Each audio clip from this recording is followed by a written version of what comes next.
What's going on, friends? Welcome back to the Honeystead. I came up to put some dishes away and talk to you guys a little bit about what we have going on. If you guys caught the last video, you might have seen my beautiful friend Jill from Whispering Willows Farm. She came out and stayed with me for a week after the Homesteaders of America conference. That was a very busy and very productive, I feel like, 2 weeks, which is probably why I have not really been putting out many videos. I'm still kind of recovering, and honestly, I've been working on this online course. So not only are Jill and I working on an online home apothecary herbalism course, which is going to be taking you guys, walking you through this beautiful world of plant medicine and how to start incorporating it into your life. But we are also doing a winter wellness guide, which is, it's going to be a guide of some of our favorite recipes, things that we do, how do we support our bodies going into cold and flu season throughout winter.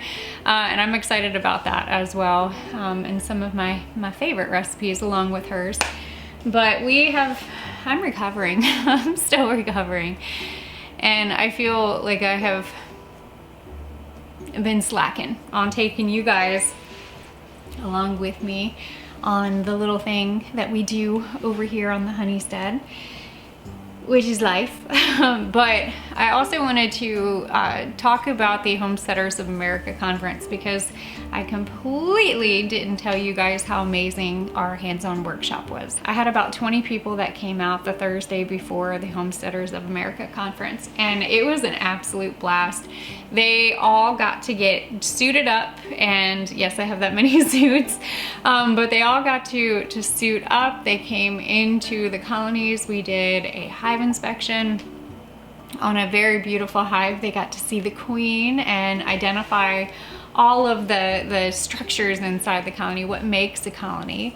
And then we spun honey and made salve. We talked about medicinal byproducts of bees, and I showed them how easy it was to tincture propolis, and it was an absolute blast. I very much enjoyed that. So if you are interested in that, I'll be putting out more information for the next year about the beekeeping workshop, and then I will also be more than likely putting out dates personally here. I like to do 2-day beekeeping workshop. It kind of breaks it up. So we'll be putting out some information here in the next, I think by January, I'll have a good idea of when we do our workshops. There are a few speaking events that I'm already getting asked to come and speak at. So I will be putting some announcements out. So if you're not here in Virginia, that's okay. I might be coming to your state and speaking at some other conferences all around. So I'm kind of excited about that. So that will be, so January-ish, February-ish, we'll be putting out some more of our hands-on workshops. And then also I'll be putting out when I'm going to different conferences to do speaking events. Where am I going? What am I going to be talking about? All of that fun stuff. But I got some dishes to put away. Then after that, we got to head to the garden because I've got some beautiful stuff that we need to harvest.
sweet little honeybee landed on one of the flowers that I just harvested. I promise I am leaving an abundance still, but these are gonna be a sweet special gift for somebody that I absolutely adore. My boyfriends are coming to say hi. I don't think I might. I know I've talked about my boyfriends, but I don't think I've introduced you to my boyfriends. Come on. I have been doing the farmers market in our local town over the summer. I had to take a little bit of a pause because of the conference and workshops and things that we have going on over here. But one weekend, they're giving me the eye. One weekend they did a poultry swap, a farm animal like swap. And so I went, and with the intention of bringing home something, okay? Like I loaded up my cage and all. And I was not expecting to fall in love with these two handsome boys. Come here. Okay, I'm gonna turn the camera so that you can meet my boyfriends. These handsome fellas are my boyfriends. And I never realized how much I absolutely love having turkeys. I cannot tell you. Nobody told me that the turkeys will actually fall in love with you. I constantly am opening up my door and they're sitting right there with their big, beautiful, doughy eyes just looking at me. And then they dance for me. And then this morning I had my coffee and I looked out the window and there's my little turkey looking at me through my window. So wherever I am on the homestead, these boys have been with me. And I'm in love with them. And yes, I know Thanksgiving's coming up, but I pardoned them, okay? So we're just gonna put that out there. I am looking for some girlfriends for them because I'm genuinely, like, I don't think I will never not have a turkey in my life, except when they try to peck me. Stop it. I lost a colony and it became weak. And sometimes when that happens, opportunistic pests come in, like the wax moth. And so I'm cleaning them out, getting them ready for getting them ready. I'm going to freeze. I'm gonna go ahead and freeze these frames so that I can get them ready for, ow! Okay, stop it, here.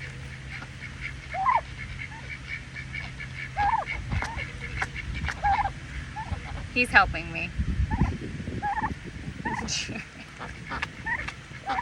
Okay, you wanna help me?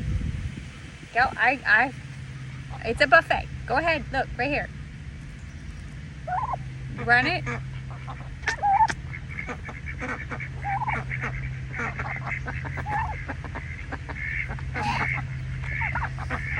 So,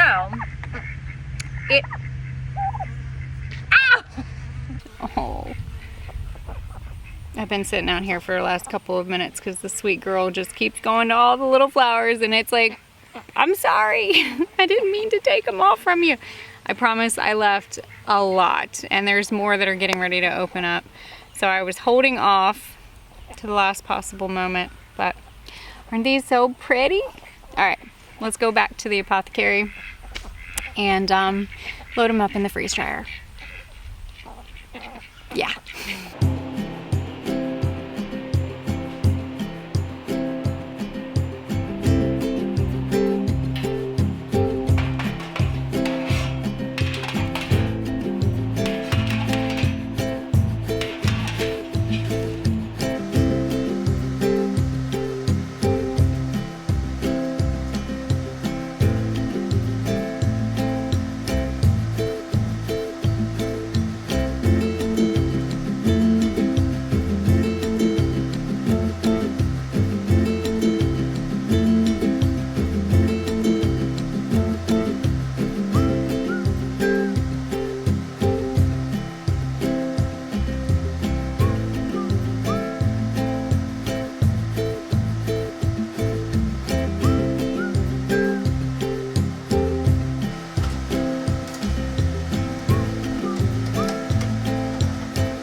take a little while to completely freeze dry. I've actually never freeze dried dahlia flowers before, but I did read about an interesting medicinal use of the dahlia. And you know, when you're learning about herbal medicine and you're foraging and you're growing things, sometimes it's always interesting to just look up and see, was there a medicinal use for the dahlia flower? How was it used? Who used it? And yeah, I will talk all about it as soon as this thing is done so that it's not so loud in here. So be back tomorrow. And for my instant gratification people, it's done. So I'm gonna get them out. Let's go check them out and see.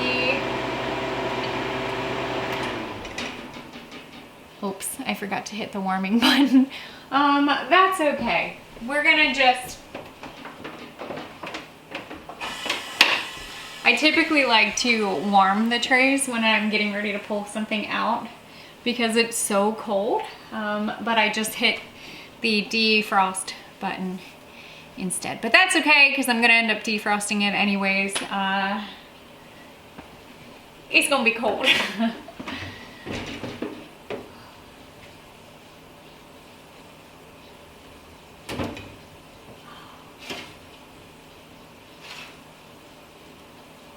Wow. Oh my goodness. Ah! Okay, you guys gotta see this. This is so pretty. Oh, wow. Look how gorgeous.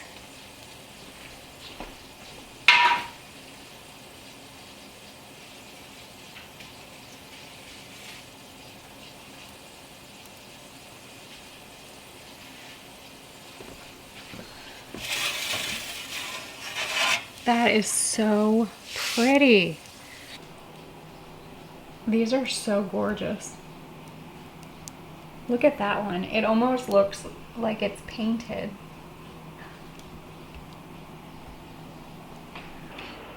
I'm gonna gently take the flowers and just put them in the mason jar. I think as much as I was really excited to freeze dry the bigger ones, I don't know if they're gonna work very well. They might. Okay, okay, they're getting there. They're not too crumbly. Whew, made me a little nervous. I'm kind of placing them vertical so that you'll be able to see them in the jar. And I'm gonna try to arrange the color to make it very pretty. Oh no. My goal one day is to do like epoxy pours with freeze-dried flowers. So this is definitely a test run for me because I've seen a lot of people freeze-dry random things, and I have freeze-dried some flowers in the past, but these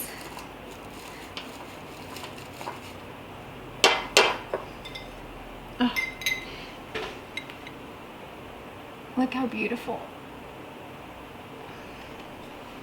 These are really, really pretty. There's a little bit of literature with the dahlias and how they were used medicinally in the past. It's not so much the flower itself, but it was actually, it's the tubers. There's a constituent inside the tubers it's like an insulin, very similar to what is in the dandelion root as well as chicory root. I was really surprised to read that that the dahlia was actually a very popular medicinal plant that was grown more like pre-Columbia, central Mexico. But they valued this plant for the tuber itself because of that natural insulin. From what it looked like, that's how they used to, and maybe possibly still do, treat individuals with possibly diabetes. Now again, do your own research. I'm not saying jump out and do this. I just think that it's very interesting how a beautiful flower that you can easily grow has something to offer more than just potentially for its looks. And I do love reading about the history of plants and how, you know, how they were once used. So I had to share that with you because that was something that I had just learned. I had never heard of a dahlia, of the dahlia tuber being used for its nutritional as well as the medicinal properties. But these are very, very pretty. And I have some ideas that I would like to maybe do. One of them would be, obviously, like, I would love to see about preserving these in like in an epoxy pour on some wood that my husband is milling. We're getting to that at some point. But for right now, I think these are just going to be a reminder for me during the months where I don't have my garden growing and I can just sit and enjoy these flowers. Now I have a manual vacuum sealer that I recently just got from 4 jars. I got to use it at the Homesteaders of America conference and I was kind of pumped about it because I know I have a lot of people that ask about, you know, once I freeze dry or when I do anything with these jars, do I reseal them to keep the shelf life? And so my plan is to go get that sealer that I have in my barn shop and bring it over here and go ahead and seal all of these. But this makes my heart happy. Yeah, these, oh my goodness. I do have an affiliate link for the Harvest Right company that I'll put down below if you guys are interested in looking at getting a Harvest Right freeze dryer. I use it quite often for not just food, but for flowers and for herbs. But for food, that thing is a game changer when it comes to food preservation. And I have a lot of videos out there if you're interested. I'm due to load up some homemade salsa that I made a little bit ago that has been in the freezer. So that is probably gonna be loaded up next in this thing. I'm gonna run over to the barn shop to get that vacuum sealer and more than likely take you guys on another adventure on another video that I'm going to record today. And you'll probably see that video in the next couple of days. But as always, don't be afraid to get your hands dirty and learn something old. Bye guys.